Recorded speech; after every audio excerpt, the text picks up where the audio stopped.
You ever have one of those moments where your whole life tilts sideways, and you realize you've been the punchline of a joke everyone else knew but you? Yeah, that was me standing there, tuxedo still sharp, glass of bourbon sweating in my hand, while the world I thought I built with my own two hands burned to the ground. It happened during my brother Jason's wedding. A beautiful day, open skies, music, laughter, the kind of day you think you'll remember for all the right reasons. Until it wasn't. I noticed it first when Rachel, my wife of 9 goddamn years, slipped away during the reception. I figured she was just powdering her nose or gossiping with the other women about whose dress looked like a recycled prom nightmare. I didn't think much of it. An hour passed. Then 2. People started asking, "Hey, where's Rachel? Haven't seen her in a while." I forced a chuckle, brushing it off with some bullshit joke about women taking forever. Inside, though, a tight knot started forming in my gut. A familiar one, the kind you get when you know something's wrong but can't prove it yet. It wasn't until much later, after the last dance, after the cake was butchered, after Jason and his new bride Lily drove off into the night, that the bomb dropped. My daughter, Emily, 15 years old, all braces and attitude, tugged at my jacket and said, "Dad, you need to see this." I leaned down, expecting some TikTok nonsense. Instead, she shoved her phone into my hand, tears brimming in her eyes. And there it was. A video. Rachel. My wife. The woman I bought a damn Ferrari for. In the next room over, during Jason's wedding. Grinding on him. Dancing like she forgot she was somebody's mother. Somebody's wife. His hands were everywhere. Her face was flushed. Their bodies moved like they had no shame, no fear, no loyalty to anyone but their own filth. 2 hours, they were missing. 2 hours they spent right there, next door, while I toasted to love and family, like a clown. I remember my fingers tightening around the phone until the plastic creaked. My heart didn't just break, it detonated. I stood there, watching the video on a loop, feeling my whole life get smaller and smaller, until all I saw was red. I was steps away, literal steps, from grabbing Jason by the collar, dragging Rachel out by her hair, and turning that beautiful, stupid wedding into a bloodbath. But something colder took over. Something smarter. Instead of swinging fists, I decided I'd end them both where it would hurt more, legally. That night, while the family slept off the wine and good times, I wasn't sleeping. I was draining every bank account we had, every savings, every investment. I transferred the house deed to my name, only a little trick my lawyer once taught me, just in case. And that shiny red Ferrari she loved so much? Gone by morning. Sitting in a warehouse under my name, waiting to be sold for parts if I felt petty enough. I left her a note, taped to the fridge, right where she'd see it before her coffee. It said, "Congratulations. You finally danced your way out of my life." When I woke up the next morning, after 3 solid hours of sleep, I had 93 missed calls and a barrage of texts. All from Rachel. Begging, crying, threatening, whimpering. "Please, just come back home. It was a mistake. You're overreacting. It didn't mean anything." Funny how they all say it didn't mean anything when it's their ass on the line. I sat there, phone buzzing in my hand, while the sunrise painted the sky gold. I should have felt broken. Instead, for the first time in years, I felt free. The texts kept coming. Every buzz of my phone felt like another mosquito trying to suck the last drop of dignity out of me. At first, I didn't respond. I wanted to see what she'd do, how fast she'd unravel without the puppet strings she thought she was pulling. Around noon, she switched tactics. From begging to blaming. "If you really loved me, you'd understand. It was just a dumb dance. Nothing happened. Why are you acting so crazy?" Crazy? Was I crazy for thinking my wife shouldn't be dry humping my brother during a family wedding? I needed more. More than just a grainy video shot from a teenager's phone. I wanted the whole disgusting picture painted in blood if necessary. So I dug. I wasn't some clueless fool fumbling through suspicion. I was a man fueled by rage and humiliation, and that's a dangerous combination. First stop, Jason's bachelor party. I called up Marcus, my old college buddy who bartended the event. At first, he hesitated, giving me that classic, "I don't want to get involved" line, until I promised him $2,000 cash and a clean slate. An hour later, he sent me photos. Lots of them. Rachel. At the club. Pressed up against Jason at the VIP booth. Drinks in hand, laughing too hard, leaning in too close, whispering things no married woman should be whispering to her brother-in-law. And then, the final blow, a screenshot of Jason's private messages to Marcus, bragging about how he finally tasted forbidden fruit, and couldn't believe how easy it was. I stared at those words until my vision blurred. Forbidden fruit. Easy. That's what I was to her now? Just some gullible chump standing in the corner while she made a fool of me in front of everyone we knew? It wasn't just a dance. It wasn't just a stupid drunken mistake. It was planned. Calculated. A knife to the back, twisted slow. I slammed my laptop shut and sat there, breathing like a bull about to charge. Not out of confusion. The picture was clear enough now.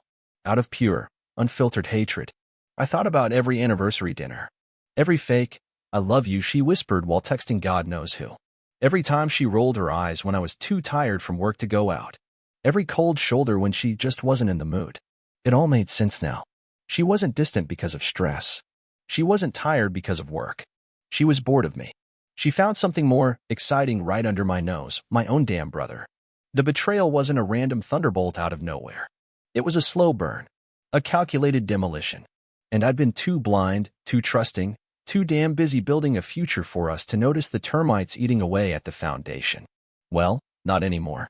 My blood boiled with a calm, dangerous kind of fury, the kind that doesn't scream or punch walls. The kind that smiles, packs your favorite things into a box, and leaves you nothing but ashes. It was time to confront her. Time to look that lying witch dead in the eyes and watch her squirm. But not until I was ready. Not until I made sure the blade I was about to drive into her perfect little world would twist just the right way. I didn't call. I didn't text. I wanted her to sweat. By the time I walked into our house that evening, Rachel was a wreck.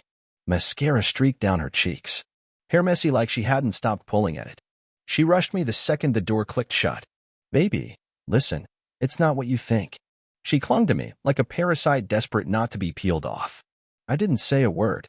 I just looked at her, really looked, for the first time in a long time. The woman standing there wasn't my wife. She was a stranger, a manipulator, a liar wearing the face I used to love. "You embarrassed me," I said, voice low, calm. She flinched like I'd slapped her. No, Jason was drunk. He grabbed me. I pushed him away. "You didn't see that part," she babbled, voice shrill. I shoved my phone in her face. The video. Her grinding against him like some sleazy club rat. The photos from the bachelor party. The screenshots. All of it. Her face drained of color. For a second, just a second, the mask slipped. I saw it. The guilt. The cold calculation underneath. Then she straightened her back and rolled her eyes. "Seriously? You're going to ruin our marriage over a stupid dance and some drunk texts?" I almost laughed. Almost. "Instead," I said, "you didn't just ruin our marriage, Rachel. You napalmed it." She sniffed dramatically, wiping her nose with the sleeve of the designer blouse I bought her for Christmas. "You think you're so perfect? You think you didn't push me away with your boring little life? Always working, always tired. Maybe if you paid more attention to me, I wouldn't have needed someone else." There it was. The real her. Not sorry. Not even close. Blaming me for her crawling into my brother's lap like a desperate teenager. I felt my hands clench into fists. It wasn't about the betrayal anymore. It was the disrespect. The utter, disgusting disrespect she kept throwing at me like I was supposed to sit there and nod like an idiot.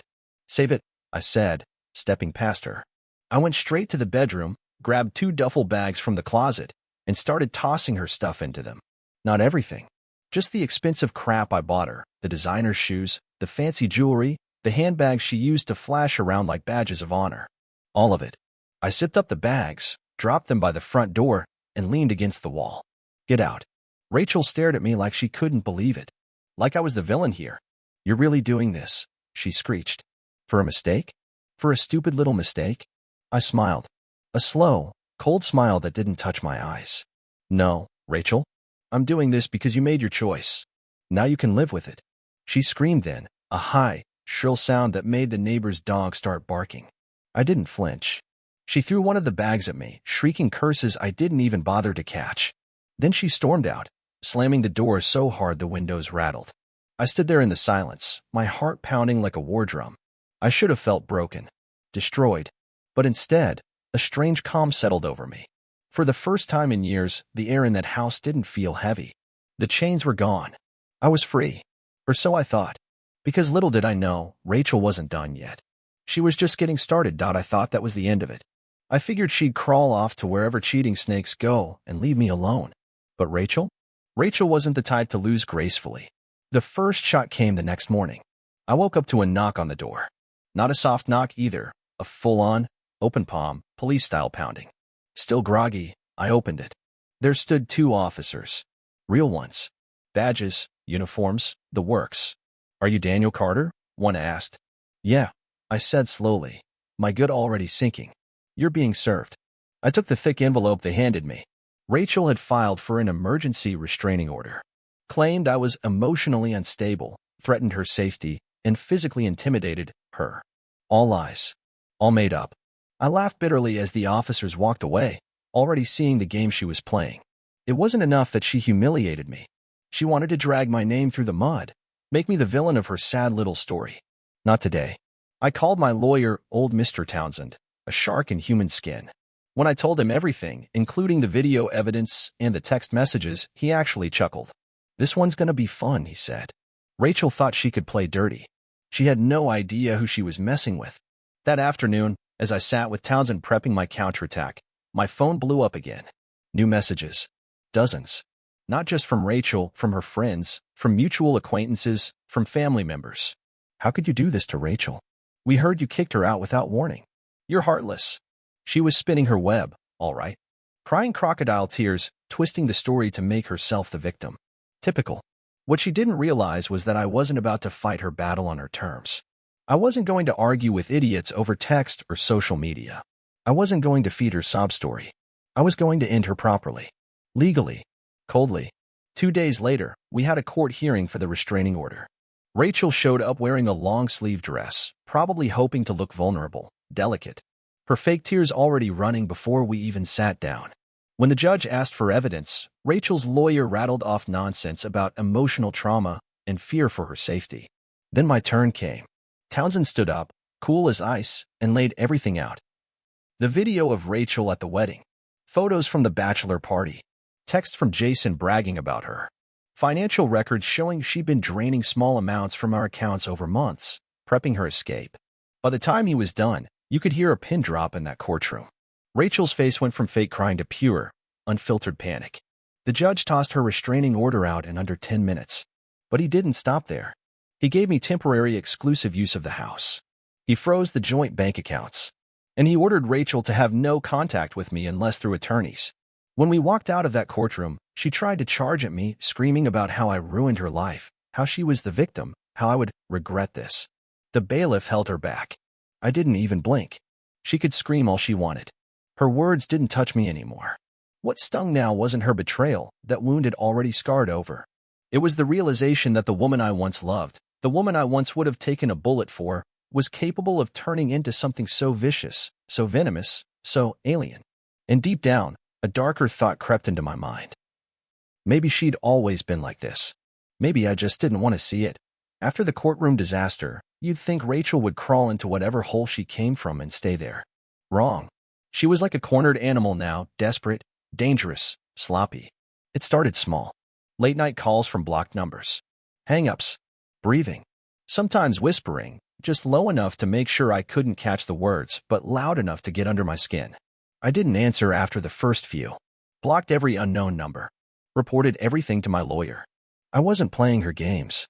But Rachel didn't stop. One afternoon, I came back from work and found my car keyed from bumper to bumper. Every panel. Deep, angry scratches like a child throwing a tantrum with a knife. The next morning, a brick came flying through the front window. No note. No explanation. Just violence. The police came, filed reports, shrugged like they always do when it's domestic issues. Townsend filed for a no-contact order immediately. Meanwhile, Rachel kept leaking her sob story to anyone who would listen. Suddenly, mutual friends started disappearing from my life.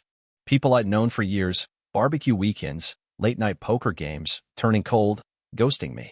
Apparently, I was emotionally abusive. Apparently, I neglected her needs. The smear campaign was working on some, but not all. Because in every group, there's always someone who sees through the bullshit *T. Late one night, Jason's best man, Tyler, called me. "Danny, man." "I gotta tell you something," he said, voice low. He was drunk, sure, but the words were clear. Rachel wasn't just screwing Jason, dude. I went stiff. "What are you talking about?" "She's been bouncing around for months. Jason was just the latest." Some guy from her gym. A coworker. Hell, there were rumors about the pool guy, too. My mind blanked out for a second. It wasn't just one betrayal. It was dozens. The timeline exploded inside my brain. All those girls' nights out, the unexplained shopping sprees, the sudden interest in yoga classes she never actually went to. I realized then Rachel wasn't sorry because she loved me. Rachel was sorry she got caught. She never respected me. She never loved me. I was the paycheck, the stability, the safe harbor she could leave whenever she wanted to feel alive again. When Tyler hung up, I just sat there in the dark for a long time. No TV, no music, just me and the wreckage of my life. You know what's funny? You think when you catch someone cheating, the worst part is the betrayal. It's not. The worst part is realizing you meant so little to someone you gave everything to. It hits you like a freight train, cold, uncaring, brutal. I stood up, grabbed the wedding photo off the shelf, the one where Rachel's laughing in her dress like the world belonged to her, and smashed it against the wall. Glass shattered everywhere. Fitting. The perfect symbol for what we had. Something that looked pretty from a distance but shattered the second you touched it too hard. I didn't cry. I didn't scream. I just stood there, staring at the broken pieces, feeling the last of my love for her drain out like blood from a dying animal. She killed it. Every laugh, every kiss, every shared secret. Dead. And in its place? Something new. Something colder. Sharper. Not hate. Not sadness. Freedom. Once the numbness set in, a strange kind of clarity followed. I wasn't just going to survive Rachel's storm. I was going to walk through it, tear down the wreckage, and build something better with her ashes. First step, finances. I sat with Townsend for hours, laying out every move. He grinned the whole time like a wolf sniffing fresh meat. She's sloppy, he said, tapping a thick stack of papers. Left a trail a blind man could follow. Turns out, Rachel had opened 2 secret credit cards under both our names. Maxed them out on spot trips, hotels, gifts for her side pieces. Thousands and thousands of dollars. She thought she was clever. She thought she could bury it in the mess of our shared expenses. But Townsend found everything. And in the eyes of the court, that was marital fraud. I filed for divorce the next morning. Full custody of Emily. Exclusive rights to the house, the cars, the savings. Rachel would walk away with nothing but the designer bag she loved more than her own marriage. When the papers hit her doorstep, her reaction was everything I expected and worse. First, the furious calls. Then the crocodile tears. Finally, the threats. You'll be sorry. You'll regret this. I'll ruin you. I didn't respond to a single one. Instead, I made my next move. See, Rachel didn't know I still had access to the security cameras around the house. She never bothered to disable them after she stormed out. One night, I got an alert. Movement in the driveway. I pulled up the feed. There she was. Rachel, wobbling in 6-inch heels, bottle of wine in one hand, keys in the other, trying to jimmy her way into the front door. She failed, of course. I changed the locks the same night she left. Frustrated, she hurled the wine bottle at the door. The glass exploded everywhere. Then she staggered to her car and peeled out of the driveway, tires screaming. DUI territory. I saved the footage. Sent it straight to my lawyer. Another nail in her coffin. Another reminder that sometimes, if you're patient, your enemies destroy themselves better than you ever could. But it wasn't just about winning anymore. It was about cleaning house. Wiping every trace of her from my life. I took off my wedding ring and dropped it into a glass of whiskey. Watched it sink to the bottom like a drowned corpse. I ripped every photo off the walls, every smiling memory, every fake milestone. Shoved them into a trash bag. Gone. I even found that anniversary scrapbook she made, filled with little notes about how much she loved me, how she couldn't imagine life without me. I burned it. Right there in the backyard. Fed it to the flames one page at a time, feeling lighter with every blackened scrap that floated into the night sky. It wasn't rage anymore. It was cleansing. I was scrubbing her poison out of my veins. And every step forward, every document filed, every fake memory erased, brought me closer to something I hadn't felt in years. Peace. Rachel thought she could wreck me, but she underestimated something crucial. She thought I was soft. She thought I'd crumble. She forgot. You don't break a man who's already walked through fire. You forge him into something harder, something sharper. And the final blow was coming soon. I was going to make sure the whole damn world saw her for what she really was. And this time, there'd be no running away. The plan came together faster than I thought. And the best part? Rachel handed me the ammunition herself. It happened 2 weeks after the divorce papers hit. I got a call from Emily. She was crying. "Dad," she said, her voice shaking, "Mom's trying to make me lie. She said I have to tell the court you hit her." The words felt like a gunshot to the chest. That monster. Dragging our daughter into her lies now? I kept my voice calm, even though my hands were shaking. "Baby, listen to me," I said. "You don't have to lie for anyone. I'll take care of it." And I meant it. That was the last straw.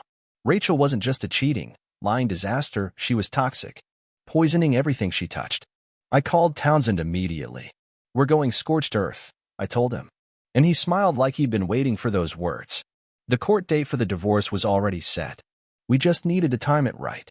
In the meantime, Rachel kept spiraling, posting cryptic crap on social media about abusive men and finding her truth, fishing for sympathy, slandering me without using my name, but everyone knew who she meant. Fine. Let her build her little soapbox. The higher she climbed, the harder she'd fall. When the day finally came, the courtroom was packed. Rachel came in dressed like a widow, black dress, dark glasses, fake tears. Her lawyer stood up, ready to paint me as a monster. But Townsend didn't even flinch. He waited until Rachel started her parade of lies. How scared she was. How controlling I'd been. How I isolated her from friends and emotionally battered her. Oscar-worthy performance. I almost clapped. When she finally sat down, sniffling into a tissue, Townsend stood up slowly. "Your Honor," he said, voice steady as a razor blade, "we have evidence to the contrary." First, he played the wedding video, the one Emily took. Rachel grinding on Jason like the lights were out and morals didn't exist. Gasps filled the room. Rachel's face twisted, horror, rage, panic, all battling across her features. Then the screenshots of her secret credit cards, her late-night drunk visits, her vandalism, and finally, the footage of her trying to force Emily to lie. Emily had recorded it on her phone, scared but smart. It was the kill shot. The judge's face turned stone cold. Rachel tried to interrupt, screeching about how this wasn't fair, how everyone was out to get her. The judge banged his gavel so hard the sound echoed like a gunshot. "Enough, Mrs. Carter." By the end of it, the verdict was brutal and beautiful. Full custody to me. Rachel to undergo mandatory psychological evaluation before even supervised visitation. Financial restitution for damages to my car, home, and reputation. Divorce finalized immediately. Restraining order extended for 5 years. Rachel sat there stunned, like someone had punched the air out of her lungs. Me? I just stood up, buttoned my jacket, and walked out without looking back. Outside, the sun was shining. Birds were singing. People were laughing somewhere down the street. The world had moved on. And so had I. For the first time in what felt like a lifetime, the air smelled clean. Rachel's poison was out of my life. And now, she was nothing but a bad chapter in a story I was still writing. One where I wasn't the fool. I was the survivor. The storm had passed. But there was still one thing left to say, one final nail for the coffin. And I knew exactly how I was going to do it. I didn't rush it. I let a few days pass after the court verdict. I wanted Rachel to sit with the loss. I wanted her to marinate in the wreckage she created. Then, I sent her one final message. No rage. No insults. Just the truth. You danced your way out of my life. You burned your bridges for cheap thrills. Now you're exactly where you belong, alone. I hope it was worth it. Simple. Direct. Unforgiving. She didn't respond. Maybe she knew there was nothing left to say. Maybe even she finally realized you can only spit in the face of loyalty and love for so long before the universe spits back. I deleted her number right after. Blocked her on everything. Scrubbed every photo, every trace of her existence from my world. Not out of hate. Not even out of anger anymore. Out of mercy. Mercy for myself, the man who deserved better. The man who was finally free. Life got quieter after that. In the best way. Emily and I started rebuilding slow, cautious steps. There were nights she'd break down, asking why her mother chose chaos over family. I didn't lie. I didn't sugarcoat it. Some people, I told her one night, as she sat curled up on the couch beside me, are broken inside. No matter how much you love them, no matter how much you try to help, they can't be fixed. It wasn't the fairy tale she deserved, but it was the truth. And she nodded, tears streaking down her cheeks, but her chin strong. She was tougher than I gave her credit for. In a way, Rachel's betrayal didn't just free me. It forced me to become the father I needed to be, not distracted, not half there, but fully present. I started hitting the gym again. Picked up old hobbies I abandoned years ago because Rachel didn't like them. Reconnected with real friends, the ones who hadn't swallowed her lies. I rebuilt my life, brick by brick, without her poison infecting every decision. And every time I caught myself smiling, genuinely smiling, I realized something. Rachel didn't destroy me. She revealed me. She showed me what I was made of. Not some weak, begging, spineless fool, but a man who could take the deepest betrayal imaginable and turn it into a foundation for something better. Something real. Sometimes, late at night, I wonder where she ended up. Still lying. Still blaming. Still chasing whatever thrill she thought would fill that black hole inside her. I don't hate her anymore. I pity her. Because I healed. I grew. I survived. And she's stuck exactly where she chose to be. Broken. Alone. Forgotten. Final reflection. If you're reading this, if you're standing where I once stood, wondering how the hell you ended up bleeding from wounds you didn't even know you had, hear me now. It's not your fault. Their betrayal isn't a reflection of your worth. It's a reflection of their emptiness. Walk through the fire. Let it burn away the illusions. Let it forge you into something stronger. Because you will survive. And one day, sooner than you think, you'll wake up, take a deep breath, and realize you're free. And it's the best feeling in the world.